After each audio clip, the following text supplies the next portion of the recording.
E aí, pessoal, bem-vindos à lição 9 de Paixão por Sua Presença, uma vida de intimidade com Deus. Então, eu vou dizer que esse devia ser um curso de 8 lições até agora, só que não tinha jeito de deixar de tocar nesse tópico, então vai ser uma lição menor do que o normal e eu quero mesmo enfatizar que eu cobri esse assunto muito detalhadamente num outro curso que eu fiz, sobre o qual vou falar depois. Mas eu vou começar falando aqui que, olha, eu já falei com um monte de gente, eu estou no ministério há 40 anos, pessoal, e eu falei com tanta gente que caminham na humildade, temem a Deus genuinamente e mesmo assim ainda se esforçam para acessar a presença de Deus em suas vidas. E qual é a razão dessa luta?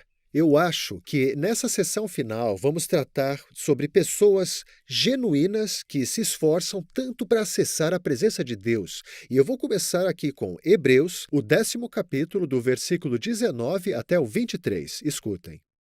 Portanto, irmãs e irmãos, tenham audácia. Agora olha só isso aqui. Audácia.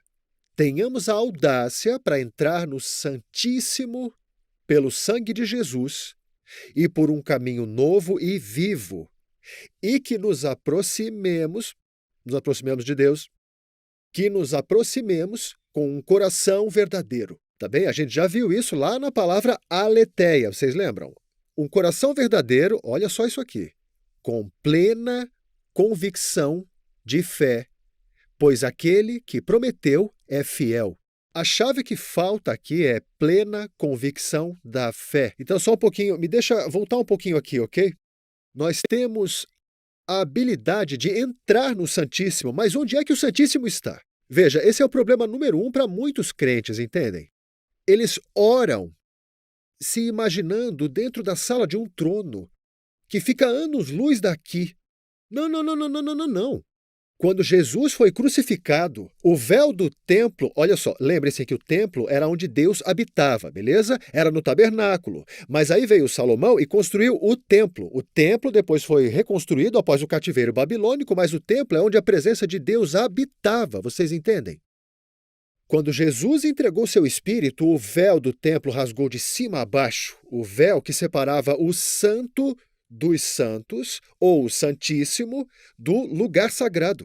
O santo dos santos é onde a arca da aliança ficava. Lembra, com aquelas asas de 2 querubins? Era onde a própria presença de Deus habitava. Tá bem? A razão pela qual o véu do templo foi rasgado de cima a baixo foi porque Deus o fez. Não foi o homem, foi Deus, porque ele disse assim: eu estou me mudando desse templo de vocês e indo para um novo templo. O templo dos crentes nascidos de novo. Então, quando a gente ora, a gente tem que perceber que o templo é aqui. O Santíssimo está bem aqui. Então, eu quero que vocês aprendam a olhar para dentro quando oram e não se imaginar entrando na sala de um trono a bilhões de quilômetros daqui. Olha, a Bíblia diz que a gente até pode entrar nessa sala a bilhões de quilômetros daqui. Tá bem, a gente pode de verdade, mas, olha, vejam que no espírito vocês podem conquistar 2 coisas ao mesmo tempo. Podem conquistar múltiplas coisas ao mesmo tempo. Mas eu acho que os crentes, antes de tudo, começam pensando: gente, eu nunca vou conseguir entrar naquela sala do trono. Você tem que olhar para dentro, cara. Dentro de si mesmo, porque é lá que está o Santíssimo, é bem lá dentro de você, cara. Jesus disse que ele vai estar em você e com você, ou seja, dentro de nós somos um templo. Agora, escutem Hebreus capítulo 11 e versículo 6. Mas sem fé é impossível agradar e ser agradável a Deus. Pois qualquer um que se aproxime de Deus, estamos falando sobre chegar próximo de Deus, deve necessariamente acreditar que Deus existe e que ele recompensa aqueles que o procuram com seriedade e diligência. Essa é a Bíblia amplificada. Então, o elemento que está faltando em muitas pessoas é a fé. Não dá para agradar a Deus sem fé. Eu não sei por que as pessoas ficam tão irritadas quando se trata de ensinar sobre a fé. Porque, olha, eu quero agradar a Deus e a minha Bíblia me diz que eu não posso agradá-lo sem fé. Então eu quero toda a fé que eu puder. Amém? Espero que se sintam assim também. Então, eu nunca vou me esquecer de quando eu era um jovem cristão. Eu estava caminhando com o senhor aí há uns 2 anos. Eu era universitário ainda. E, certa manhã, sabe como estudante é, né? Eles podem dormir. Pode ficar até às 8 da manhã, se quiser. Então, uma noite eu me encontrava num sono muito, muito profundo, e aí de repente eu pulei da minha cama com essas palavras saindo da minha boca. Eu só estou procurando alguém que creia. E eu fiquei tipo, o que aconteceu aqui? Meu corpo coberto de suor, eu me viro assim, ó, e o contorno do meu corpo estava marcado. Na cama, no lençol, com o meu suor ali marcado. Eu olhei para o relógio digital e marcava 4 horas, 4:00. E eu fiquei tipo, eu acendi a luz e eu pensei, nossa, Deus acabou de falar comigo. Aí depois eu tive um pensamento bem idiota, um pensamento muito estúpido. Eu pensei, Deus, podia ter sido um pouco mais profundo? Todo mundo sabe que o senhor quer procurar alguém que creia a hora essa. Eu apaguei a luz e voltei a dormir. No dia seguinte, eu continuei ouvindo no espírito. Estou procurando alguém que creia, estou procurando alguém que creia, estou procurando alguém que creia, e eu estou procurando alguém. Eu nunca me esqueço, eu fecho os olhos e me lembro agora mesmo. Eu estava no estacionamento ali do meu apartamento, e eu me lembro que parei na vaga e gritei: É isso! Claro que é profundo! Eu percebi, eu comecei a pensar. Nos evangelhos, quem entristeceu Jesus mais que qualquer outra pessoa? Não estou falando quem irritou, porque os fariseus irritaram ele. Eu disse entristecer. Aquelas pessoas que simplesmente não acreditaram que ele faria o que ele disse que faria. Quem foram aqueles que agradaram ele mais? Aqueles que, segundo os evangelhos, acreditaram nele e no que ele disse que faria. E quando ele disse que faria? Vemos nas interações entre Jesus e seus discípulos que você vai encontrar afirmações que... Bem, veja, eu acho que você vai sentir a tristeza aqui. Ele fala em Mateus 6,30. Que pouca fé vocês têm. E diz isso para o time dele, viu? Mateus 8,25. Os discípulos foram até ele e o acordaram. Salve-nos, Senhor, vamos todos morrer. Jesus se vira e diz, por que estão tão assustados? Que pouca fé vocês têm. Mateus 14, versículo 31. De uma vez, Jesus esticou e segurou a mão de Pedro e falou, que pouca fé você tem. Por que duvidou? Mateus 16,8. Eu só estou citando o livro de Mateus, porque não vou para os outros evangelhos. Por que vocês estão discutindo entre vocês sobre não ter nenhum pão? Que pouca fé vocês têm. Consegue ouvir o desapontamento, a tristeza de Jesus? Ele fica... Vocês simplesmente não têm fé nenhuma, pessoal. Veja essa passagem, Mateus 17, versículo 17. Jesus respondeu, que descrentes e erradas estão essas pessoas? Até quando eu devo ficar com vocês? Até quando eu tenho que suportar vocês? Tragam o menino aqui para mim. E Jesus deu o comando para o demônio, e o demônio saiu do garoto, e naquele exato momento o garoto se curou. Eles foram até Jesus e disseram, por que nós não podemos curá-lo, Senhor? E ele disse simplesmente, foi porque vocês não têm fé suficiente. Quando a gente duvida dele, a gente questiona a sua integridade. Vamos falar sério aqui, pessoal. A gente questiona a integridade de Jesus. Deus quis dizer isso? Deus vai fazer isso por mim? Vocês questionam a integridade de Deus. Isso é uma coisa muito, muito séria. E eu quero que vocês anotem isso. Isso é muito importante, que vocês entendam o que eu estou prestes a dizer. Deus não responde à necessidade da gente. Anote isso aí. Deus não responde à necessidade. Ele responde à nossa fé. E eu vou provar isso, ó. 2 exemplos no Evangelho, bem aqui na minha frente. A Bíblia fala que Jesus, em Lucas, capítulo 5, estava numa casa bem grande, ensinando a um grupo de líderes. E ele diz que o poder do Senhor se fazia presente lá para curá-los. Então, quem eram eles? A multidão. Tinha bem umas centenas de pastores, vamos dizer, fariseus também, e também mestres da lei, sentados lá e escutando ensinamentos de Cristo. E a Bíblia fala que o poder do Senhor estava lá para curá-los. Eles eram os professores e os pastores, certo? Significa que precisavam ser curados. Deus nunca desperdiça nada, não. O poder de Deus presente para curar é porque alguns deles precisavam ser curados. Eu vou falar para vocês, na minha experiência, quando eu prego para centenas de pessoas, olha, tem sempre de 10 a 12 pessoas que precisam ser curadas realmente. Bom, nenhuma delas foi curada. Ninguém até que uns homens que não conseguiram entrar no teto subiram no telhado com um paralítico e desceram ele até lá com cordas. A Bíblia fala que quando Jesus viu a fé desses caras, ele levantou e disse, e te digo, levante, pegue tua cama e vá para sua casa. E o paralítico se levantou, pegou sua cama e partiu para a própria casa, glorificando a Deus. E eles ficaram mesmerizados e disseram, nossa, vimos coisas estranhas. Então, os líderes viram um paralítico andar e ficaram repletos de temor, mas mesmo assim, eles não foram curados. Por que não foram curados então, minha gente? Porque Deus não responde à necessidade. Ele responde à nossa fé. Eles não tinham a fé que aqueles 4 homens e o paralítico tinham. Tinha uma grega, era fenícia de nascimento. Ela vai até Jesus, que estava em casa descansando, e ela diz: Olha, Jesus, minha filha está terrivelmente atormentada, ela precisa ser curada. Jesus não fala nada para ela. Ela continua pedindo e ele não fala nada, até que ele finalmente se vira e diz: Mulher, não é certo que a gente dê um. Deixa eu ler direito, porque eu quero que vocês escutem. Primeiro, eu deveria ajudar minha própria família, os judeus. Não é certo tirar a comida das crianças e jogar para os cachorros, diz ele. Ele acabou de chamá-la de cachorro. Tá bem? Quer dizer, você entendeu isso aí? Ele está sendo mal com essa mulher? Não, não, não, não, não. Jesus sabe provocar a nossa fé. Entenderam? Ele não está sendo mal. Ele a ama, ele morreu por ela. Ele entregou a vida dele por ela. Ele está fazendo o que ele sabia fazer, que era provar a sua fé. Aqui está o que ela disse. É verdade, senhor, mas até os cachorros embaixo da mesa recebem migalhas do prato das crianças. Agora escutem o que Jesus falou.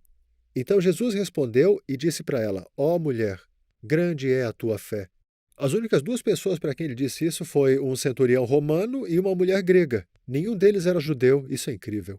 Grande é a tua fé, que seja feito como você deseja. E a filha dela foi curada a partir daquela mesma hora, e isso está em Mateus 15, 28. Ela tinha uma necessidade. Ele não respondeu a ela. Respondeu a sua fé. Agora, isso é verdade quando se trata de receber tudo do reino. E essa é a razão pela qual a Bíblia se chama a palavra de fé. A gente recebe o que Deus preparou para a gente simplesmente acreditando no que ele disse. A fé diz: Deus, eu acredito em você e que você é bom pela sua palavra. Você vai fazer o que você disse que faria. E eu acredito nisso agora mesmo, antes de ver. Bom, agora eu convido vocês a traduzir isso para entrarmos na presença de Deus. Aqui está o meu maior erro por anos, e esse é o motivo de eu ter lutado para acessar a presença de Deus. Deixa eu falar para vocês. Ano passado, eu tinha uma meta todo dia no ano passado. Eu disse para mim mesmo assim: eu vou me conectar com Deus e vou ter a sua presença antes que eu ore ou peça por qualquer coisa. Eu vou entrar na presença de Deus para mim. E cada um dos dias que eu fui orar no ano passado, isso aconteceu. Foi um ano maravilhoso. Mas eu vou dizer para vocês, eu costumava ser assim, quando eu estava no ministério, eu costumava entrar nas minhas orações e eu só esperava que Deus se manifestasse em sua presença. E um dia Deus falou comigo, e esse encontro mudou minha vida para sempre. Ele disse: Filho, eu falei na minha palavra que se você se aproximasse de mim, eu me aproximaria de você. Eu disse: Bom, senhor, você disse. E ele falou: Eu disse, aproxime-se de mim, e eu posso, se eu estiver afim disso, me aproximar de você naquele dia? Eu disse: Não, você não disse. E ele falou: Eu não disse que se você se aproximasse, eu me aproximaria. Eu falei: É. E ele falou: Entrar na minha presença não devia ser tentativa e erro para você. Eu te dei a minha palavra de que você se aproximasse, eu me aproximaria de você. Aí, meu Deus, aquilo mudou tudo. Eu então comecei a entrar no meu lugar de oração, acreditando. Não esperando. Olha só, não esperando. Acreditando com todo o meu coração que ele ia me encontrar lá. Isso sempre acontece. Eu lembro que eu ficava de pé no altar e ficava esperando que Deus tocasse o seu povo. E eu fazia isso domingo após domingo, conferência após conferência. Um dia eu estava em oração e Deus me disse: Filho, por que você espera que eu toque o meu povo? Porque você não acredita. Na verdade, você está bloqueando. O que eu quero fazer, porque eu te fiz ministro desses cultos, você está bloqueando o que eu quero fazer na vida das pessoas. E eu estava assim: ai, meu Deus do céu, agora quando eu estiver no altar, eu sei que a presença de Deus vai se manifestar. Isso é fé. Não é fé em mim. Isso é ter fé e acreditar no que ele já disse a você. Se vocês olharem para o apóstolo Paulo, ele disse que aquele que ministrou o Espírito até vocês fez por obra das leis, por suas boas ações, ou fez isso pela fé. Ele disse: vocês receberam o Espírito Santo pela fé. É por isso que muitas pessoas têm dificuldade para receber a habitação do Espírito Santo. Elas não pedem pela fé, pedem esperando. E é por isso que as pessoas não recebem de Deus, porque elas esperam, não acreditam. E quando se trata de chegar à presença de Deus, Deus não está, ele não está zombando de vocês, não está brincando. Ele não está brincando com vocês, nem pregando peças, dizendo aproximem de mim e quando eu tiver afim eu chego perto de vocês, tá? Não. Você entra nisso com confiança. Para onde quer que você vá naquela hora em que você se fecha naquele lugar, seja quando estiver dirigindo o carro ou tomando um banho, ou você está num mirante lá fora, quando você vai até ele, saiba que ele é bom pela palavra dele. Ele quer que você acredite na palavra dele e quando você acredita, você vai receber dele. É acreditar primeiro e depois receber. Não é receber primeiro e depois acreditar. Esse é o caminho para o reino. Deixa eu falar mais algumas coisas práticas aqui. Eu acho que quando eu entro na presença de Deus, tem horas que eu me sinto como se eu estivesse para cantar, ou então como se eu tivesse que ficar quieto e só ficar admirando. Tem horas que eu sinto que preciso lutar contra o inimigo, que eu preciso que Deus me apoie e eu diria, Espírito Santo, quero que você me livre da opressão contra a qual eu estou lutando nessa situação aqui. Que situação difícil é essa aqui?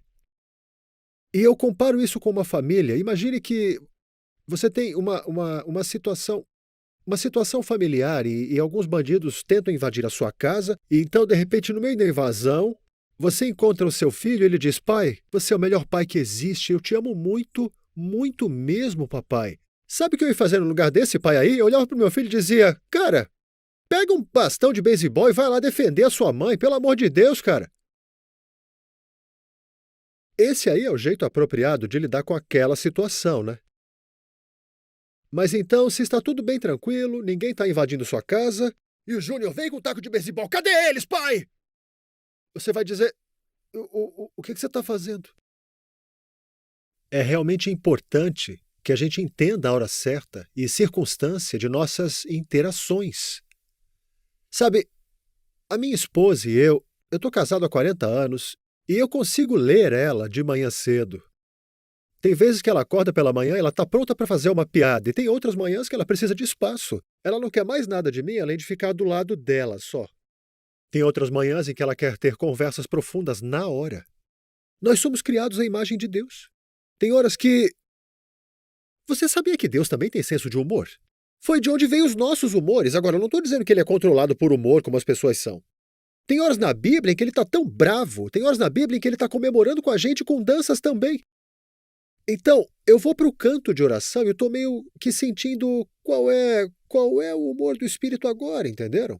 Você está dizendo que é hora de batalhar? Então a gente vai para a batalha bem rápido. Mas se agora é hora de adorar e glorificar, então vamos fazer isso. Geralmente é assim que é, eu vou falar. Às vezes é hora só de ficar quieto em reverência. Então eu vou fazer isso, eu só estou escutando meu coração. Porque ele colocou a eternidade em nós, colocou o Espírito em nosso coração. A Bíblia fala que a gente não sabe orar como deveria, mas o Espírito nos ajuda. Deixa eu falar para vocês, pessoas sábias, quando entram em oração, a primeira coisa que falam é, Espírito Santo, me ajude a reconhecer o que o meu Pai quer hoje. E você, peraí, Deus tem necessidade? Ele quer que orem pelos que estão em necessidade, porque Ele toma as necessidades deles para Ele. Ele quer que vocês orem e intercedam por elas. Deixa eu te falar uma coisa, é um relacionamento real.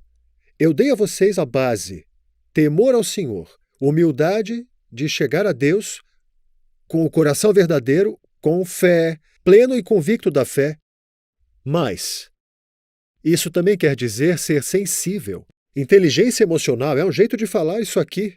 Qual é o humor do espírito naquele momento? Sejam sensíveis. Lembrem-se, é uma relação aqui. É uma interação um com o outro. Não sintam como se tivessem de agir de um jeito como as pessoas e de um jeito diferente com Deus. Nós fomos criados à imagem dele. Ele nos deu essas relações de casamento e de família para que a gente possa crescer e aprender a interagir com ele e com a família dele também. Faz sentido para vocês? Aproximem-se de Deus e ele vai se aproximar de vocês. Espero que tenham aproveitado as lições.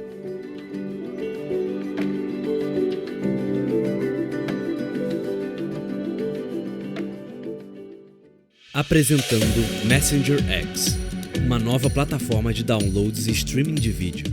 É uma biblioteca digital completa com cursos de discipulado de John e Lisa Bevere, incluindo aulas em vídeo, audiolivros, e-books, filmes curtos, bíblias e mais. Essa nova plataforma pode ser usada em todos os seus dispositivos e é completamente grátis em mais de 120 idiomas. Discipulado para todos, em todo lugar. Baixe o aplicativo ou vá para messengerx.com.